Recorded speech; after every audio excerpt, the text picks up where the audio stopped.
जय Hind defence aspirants, कैसे हैं आप सभी लोग। उम्मीद है बढ़िया होंगे। डिफेंस एस्पिरेंट जैसा कि आप लोग जानते ही हैं, नोबल दून डिफेंस एकेडमी के यूट्यूब चैनल पे ऑलरेडी मैथ्स की ऑनलाइन क्लास चल रही है।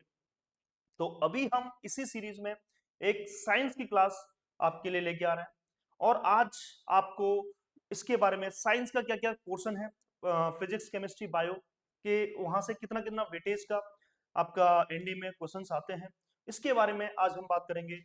हमारे साथ हैं आज Nitin sir. Hello sir. Hello sir, thank you. जैसे बताइए कि सर। स्टूडेंट्स आप लोगों को पता है कि एक तो सर स्टूडेंट्स को बहुत अच्छे से पता होगा कि एग्जाम में बहुत कम टाइम बचा है। तो जैसे कि कम टाइम है हमारे पास, तो हमें शॉर्ट एंड समराइज्ड कंटेंट चाहिए कि जो हमारे एग्जाम पॉइंट ऑफ व्यू से बहुत ज्यादा रिलेवेंट हो और हमारे लिए बेहद इंपॉर्टेंट हो। तो सर एग्जाम में जो बेसिकली हमारा, अगर मैं बात करता हूँ एनडीए साइंस के बारे में, ठीक है, तो एनडीए साइंस में सर 50 क्वेश्चंस का वेटेज रहता है। ठीक है, ये 50 क्वेश्चन सर डिवाइड हो जाते हैं 25 और 25 के रेशियो में, या बोल सकते हैं सर 25 25 में डिवाइड हो जाते हैं। अब सर ये 25 जो है ये पूरे के पूरे चले जाते हैं सर फिजिक्स की तरफ।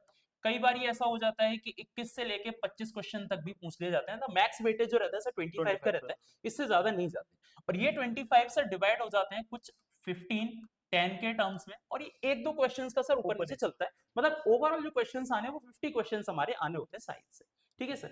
अब सर मैं फिजिक्स की अगर मैं बात करूं तो फिजिक्स में सर 9th से लेके 11th एंड 12th का सर बेसिक भी आता है, यानी कि बच्चों को 9th 10th के साथ साथ 11th 12th का भी थोड़ा सा पढ़ना रहता है। वहीं पे अगर केमिस्ट्री एंड बायो के बारे में हम देखें तो sir 9th and 10th sir more than enough होता है, बच्चे को इससे ज्यादा नहीं पढ़ना है। यानी इसमें अगर हम केमिस्ट्री बायो की बात करें तो इसमें 11 12 का हमें देखने की जरूरत नहीं बिल्कुल है। बिल्कुल भी नहीं सर, जो बिल्कुल। अगर बच्चे ने 9 10 का पढ़ा हुआ है उसे पढ़ के जा सकता है और एग्जाम दे सकता है आराम से। बिल्कुल सर, अगर कोई बच्चा, मैं ये कह रहा हूँ सर 9th 10th की एनसीईआरटी कंप्लीट कर ले, ठीक है, अगर उसको ये लगता है कि नहीं 11 12 का मैं नहीं टच करना चाहता, तो भी वो सर मैं बोलता हूँ आउट ऑफ 50 वो लमसम 35 टू 38 क्वेश्चंस को करेक्ट अटेम्प्ट कर सकता है। Miss in total miss physics chemistry bio तीनों को मिला के, ओवरऑल अगर उसमें भी फिजिक्स में भी आप जो है 11 12 नहीं टच करते 11 हैं, 12 छोड़ देते हैं सर, 11 12 पूरा छोड़ते हैं पूरा तब छोड़ते हैं, तब की मैं बात कर रहा हूँ सर 38 क्वेश्चंस तक बहुत आराम से बच्चा कर कर सकता है। सकता है। अब यहाँ पे सर मैं एक ओवरव्यू बच्चे के लिए लेके आया हूँ कि किस तरीके से हम क्या क्या कवर करने वाले हैं। जैसे कि आपने बताया एक लाइव क्लास लेके आ रहे हैं साइंस की भी,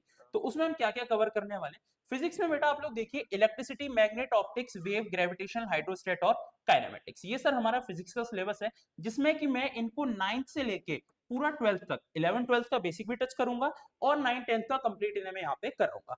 प्लस केमिस्ट्री में अगर मैं बात करता हूं तो इनऑर्गेनिक, ऑर्गेनिक और फिजिकल, ये 9 टू 10th यानी कि 9th और 10th के बेसिक से जो भी ऑर्गेनिक है, जो भी केमिस्ट्री है, कंप्लीट हम यहाँ पे कवर करेंगे। एंड बायो, ये हमारे कुछ बायो के टॉपिक्स हो जाते हैं। मतलब ओवरऑल सर मैं ये देखूं तो ये हमारा कुछ एनालिसिस दिया गया है कि कितने कितने क्वेश्चन, एक दो क्वेश्चन सर यहाँ से ऊपर नीचे भी चलते हैं, बट ये एक मेजर टॉपिक्स है। अगर कोई बच्चा बोलता है कि सर ये हमारे यहाँ मेजर टॉपिक्स हैं जिनको कि हमें ओवरऑल कंप्लीट करना है, पढ़ना है एग्जाम पॉइंट ऑफ व्यू से, और हम कंप्लीट करेंगे, जिससे देखेंगे कि कोई भी स्टूडेंट सर ऐसा ना रहे जो हमारी क्लासेस लगा रहा है, तो उसको बेनिफिट होना चाहिए सर।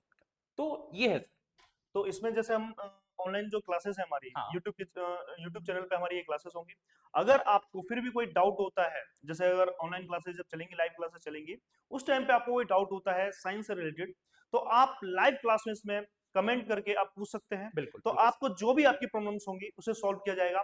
बाद में अगर लाइव क्लास में होगा तो लाइव क्लास में कर देंगे, नहीं तो अगर बाद में भी होगा तो नीचे दिए नंबर, कॉन्टेक्ट नंबर से आप उन पर भी कॉन्टेक्ट कर सकते हैं, उसका भी आपका समाधान किया जाएगा। जय हिंद, जय भारत। जय हिंद।